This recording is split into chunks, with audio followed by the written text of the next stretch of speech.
مرنے کے بعد کیا ہوگا؟ حضرت ابو ہریرہ رضی اللہ عنہ کہتے ہیں رسول اللہ صلی اللہ علیہ وآلہ وسلم نے فرمایا، جب میت دفن کی جاتی ہے تو اس کے پاس دو سیاہ کیڑے آنکھوں والے فرشتے آتے ہیں، اور ان میں سے ایک کا نام منکر اور دوسرے کا نام نکیر ہے۔ دونوں اس سے پوچھتے ہیں، تم اس آدمی محمد صلی اللہ علیہ وآلہ وسلم کے بارے میں کیا کہتے ہو؟ وہ وہی کہے گا جو دنیا میں کہا کرتا تھا، یعنی محمد صلی اللہ علیہ وسلم اللہ کے بندے اور اس کے رسول ہیں۔ میں گواہی دیتا ہوں کہ اللہ کے سوا کوئی الہ نہیں اور محمد صلی اللہ علیہ وآلہ وسلم اس کے بندے اور رسول ہیں۔ دونوں فرشتے جواب میں کہتے ہیں، ہم سمجھتے تھے کہ تم یہی جواب دو گے۔ پھر اس کی قبر 70 در 70 ہاتھ فراخ کر دی جائے گی اور اسے روشن کر دیا جاتا ہے۔ پھر بندے سے کہا جاتا ہے، سو جاؤ۔ وہ کہتا ہے، میں اپنے اہل و عیال میں واپس جا کر انہیں اپنی مغفرت کی خبر دینا چاہتا ہوں۔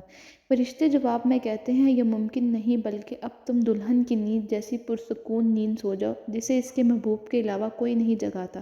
چنانچہ وہ سو جاتا ہے، یہاں تک کہ اللہ ہی اسے قبر سے اٹھائے گا۔ اگر مرنے والا منافق ہو تو وہ فرشتوں کے سوال کے جواب میں کہتا ہے، محمد صلی اللہ علیہ وآلہ وسلم کے بارے میں بھی وہی کچھ کہتا ہوں جو لوگوں کو کہتے سنتا تھا، اس کے علاوہ میں کچھ نہیں جانتا۔